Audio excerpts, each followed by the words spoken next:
Law number 11, learn to keep people dependent on you. लोगों को आपके ऊपर डिपेंडेंट बनाना सीखो। रॉबर्ट ग्रीन कहते हैं, पावर का असली सोर्स है डिपेंडेंस। जो लोग तुम पर रिलाई करते हैं वो तुम्हें कंट्रोल करते हैं नहीं, बल्कि तुम उनके लिए इंडिस्पेंसिबल बन जाते हो। पावरफुल लोग अपने स्किल्स, रिसोर्सेज और नॉलेज का ऐसा नेटवर्क बनाते हैं जहां लोग तुम्हारे बिना सरवाइव नहीं कर सकते। यानी तुम्हारा गोल ये नहीं कि सबको मैनिपुलेट करो, बल्कि अपनी वैल्यू इतनी इंक्रीज करो कि लोग तुम्हारे ऊपर रिलाई करें। द कोर आइडिया, ग्रीन कहते हैं, the more dependent someone is on you, the more freedom you have. अगर कोई तुम्हारे स्किल्स, गाइडेंस, रिसोर्सेज या नेटवर्क के बिना काम नहीं कर सकता तो तुम्हारे पास कंट्रोल ऑटोमेटिक आ जाता है। और ये डिपेंडेंसी साइकोलॉजिकल और प्रैक्टिकल दोनों लेवल पर पावर क्रिएट करती है। जो लोग इंडिपेंडेंट हो जाते हैं और तुम पर रिलाई नहीं करते, वो तुम्हारे इन्फ्लुएंस को रिड्यूस कर देते हैं। हिस्टोरिकल एग्जाम्पल, कार्डिनल रिशेल्यू 17वीं सेंचुरी फ्रांस का कार्डिनल को पावर मास्टर के रूप में जाना जाता है। वो किंग लुई 13 का चीफ मिनिस्टर था और अपने इन्फ्लुएंस का सीक्रेट था। He made everyone dependent on him. Nobles को उनके पोजीशंस और फेवर्स के लिए रिलाई करना पड़ता था। मिलिट्री और गवर्नमेंट ऑफिशियल्स को उसके स्ट्रैटेजीज के बिना काम करना मुश्किल था। रिजल्ट, रिशेल्यू अपनी पोजीशन में सिक्योर और अनटचेबल बन गया। उसके बिना फ्रांस के पॉलिटिकल सिस्टम में बैलेंस इम्पॉसिबल लगता था। लेसन, पावरफुल लोग अपनी इंडिस्पेंसिबिलिटी क्रिएट करते हैं। स्किल्स और नॉलेज डेवलप करना, रिसोर्सेज कंट्रोल करना, गाइडेंस और मेंटोरशिप प्रोवाइड करना। जब लोग तुम्हारे ऊपर डिपेंडेंट होते हैं, तुम्हारे पास साइकोलॉजिकल अपर हैंड भी होता है। तुम्हारे एब्सेंस में केओस क्रिएट होता है और ये तुम्हारी स्ट्रेंथ है। Practical applications, number 1, professional life. अपनी एक्सपर्टीज और नॉलेज में इतना मास्टर बनो कि लोग तुम्हारे गाइडेंस के बिना डिसीजन ना ले सके। जैसे अकाउंटिंग, टेक स्किल्स या लीडरशिप स्किल्स। अपने फील्ड में इंडिस्पेंसिबल बनो। Number 2, team management. टीम के लिए प्रॉब्लम सॉल्वर और गो टू पर्सन बनो। जब तुम सॉल्यूशंस प्रोवाइड करते हो, तुम्हारा इन्फ्लुएंस और अथॉरिटी ऑटोमेटिकली बढ़ता है। Number 3, business entrepreneurship. अपना नेटवर्क, कॉन्टैक्ट्स और यूनिक रिसोर्सेज ऐसे डेवलप करो कि पार्टनर्स और क्लाइंट्स तुम्हारे बिना काम ना कर सके। ये डिपेंडेंसी लॉयल्टी और लॉन्ग टर्म कोलैबोरेशन क्रिएट करती है। Number 4, social personal life. अपने इमोशनल और सोशल सपोर्ट सिस्टम में वैल्यू क्रिएट करो। जब लोग तुम्हारे प्रेजेंस और एडवाइस को अप्रिशिएट करें, तुम उनके लिए इसेंशियल बन जाते हो। द डीपर साइकोलॉजी, इंसान नेचुरली कंफर्ट और कन्वीनियंस के लिए डिपेंडेंसी क्रिएट करते हैं। जब कोई तुम्हारी हेल्प, स्किल या गाइडेंस के बिना स्ट्रगल करता है, वो तुम्हें रिस्पेक्ट और इन्फ्लुएंस के लिए साइलेंटली एक्नॉलेज करता है। ये लॉ कहता है, indispensability equals to security plus power. Historical story, Florence Medici family.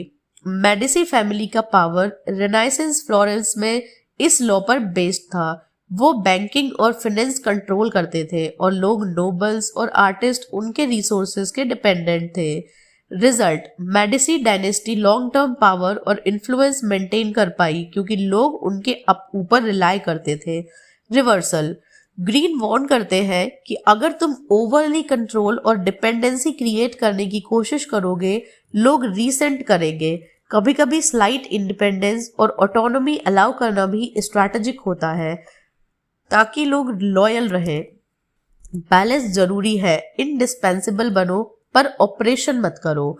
Modern example, corporate world में सीईओज और मैनेजर्स अपनी इंडिस्पेंसिबिलिटी के लिए स्ट्रैटेजिक पोजीशनिंग करते हैं। टॉप इंजीनियर्स, कंसल्टेंट्स और लीडर्स लोग अपनी एक्सपर्टीज से इंडिस्पेंसिबल बनते हैं और जब कोई कंपनी या प्रोजेक्ट उनके ऊपर रिलाई करता है, उनका इन्फ्लुएंस और जॉब सिक्योरिटी ऑटोमेटिकली स्ट्रॉन्ग हो जाता है। सोशल मीडिया और इन्फ्लुएंसर वर्ल्ड में भी ये लॉ काम करता है। जो क्रिएटर्स यूनिक कंटेंट और गाइडेंस प्रोवाइड करते हैं, फॉलोअर्स उनके बिना डिसीजन नहीं ले पाते।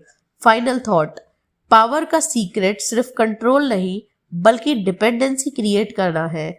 जितना लोग तुम्हारे ऊपर रिलाय करते हैं उतनी तुम्हारी फ्रीडम और इन्फ्लुएंस बढ़ जाती है। रॉबर्ट ग्रीन का मंत्रा है, learn to keep people dependent on you, so remember, लोगों को आपके ऊपर डिपेंडेंट बनाना सीखो, क्योंकि जब लोग तुम्हारे बिना सरवाइव नहीं कर पाते तुम्हारी रियल पावर और अथॉरिटी ऑटोमेटिकली एस्टेब्लिश हो जाती है। Law number 12, use selective honesty and generosity to disarm the victim.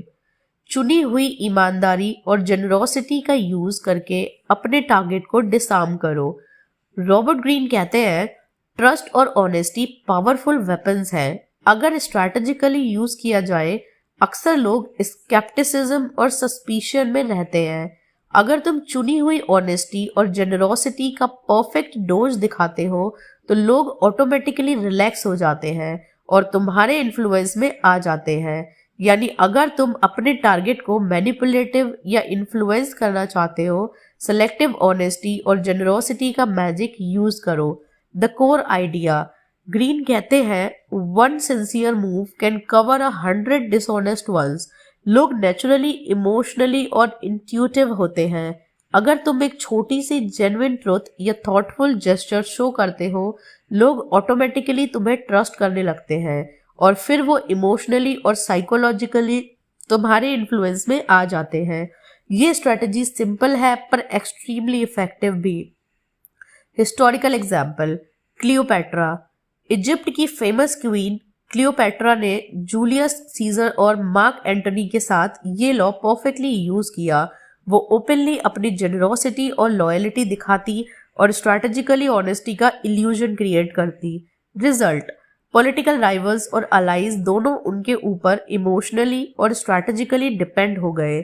यानी सेलेक्टिव ऑनेस्टी और जेनरोसिटी ने क्लियोपैट्रा को अनमैच्ड पावर और इन्फ्लुएंस दिया।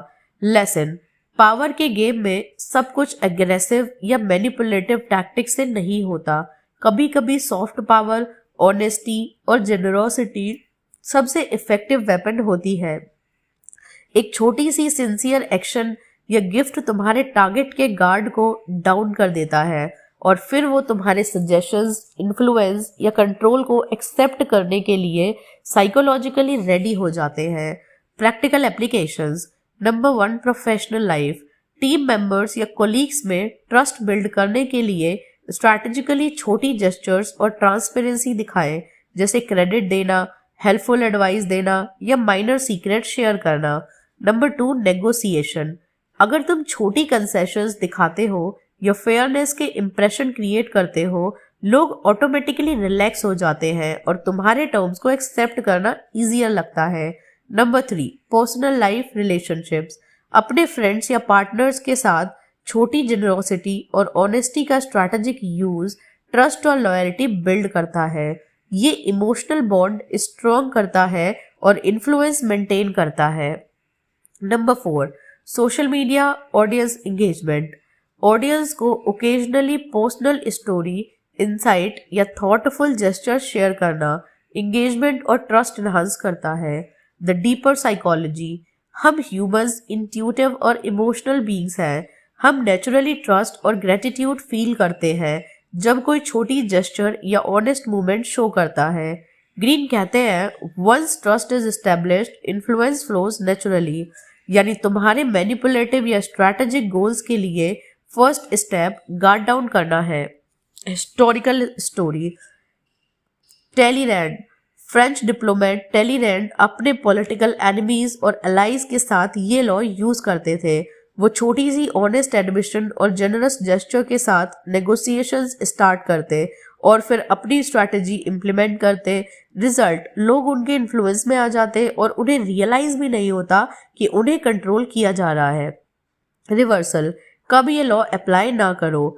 ग्रीन वार्न करते हैं, अगर तुम एक्सेसिव ऑनेस्टी या जेनरोसिटी दिखाते हो बिना स्ट्रैटेजी के तो लोग एक्सप्लॉइट कर सकते हैं। ये लॉ हमेशा सेलेक्टिव और कैलकुलेटेड यूज करना चाहिए। सही डोज और टाइमिंग ही इसकी पावर मैक्सिमाइज करते हैं। मॉडर्न एग्जाम्पल, बिजनेस और सोशल मीडिया वर्ल्ड में ये लॉ कॉमन है। ब्रांड्स छोटी ऑफर्स या फ्री बीज दिखाते हैं ट्रस्ट और लॉयल्टी क्रिएट करने के लिए। इन्फ्लुएंसर्स पर्सनल स्टोरी और ऑनेस्ट मूवमेंट शेयर करते हैं, ऑडियंस इमोशनली इंगेज हो जाती है। ये सब स्ट्रैटेजिक जेनरोसिटी और ऑनेस्टी है जिससे लोग नेचुरली अट्रैक्ट होते हैं और इन्फ्लुएंस में आते हैं। फाइनल थॉट, पावर के गेम में सब कुछ एग्रेसिव टैक्टिक्स से नहीं होता। कभी कभी सॉफ्ट अप्रोच, सेलेक्टिव ऑनेस्टी और जेनरोसिटी सबसे पावरफुल वेपन बन जाता है। रॉबर्ट ग्रीन का मंत्रा है, use selective honesty and generosity to disarm your victim. So remember, चुनी हुई ईमानदारी और जेनरोसिटी का यूज करके अपने टारगेट को डिसआर्म करो, क्योंकि जब ट्रस्ट और गुडविल क्रिएट होता है तुम्हारा इन्फ्लुएंस नेचुरली मल्टीप्लाई हो जाता है।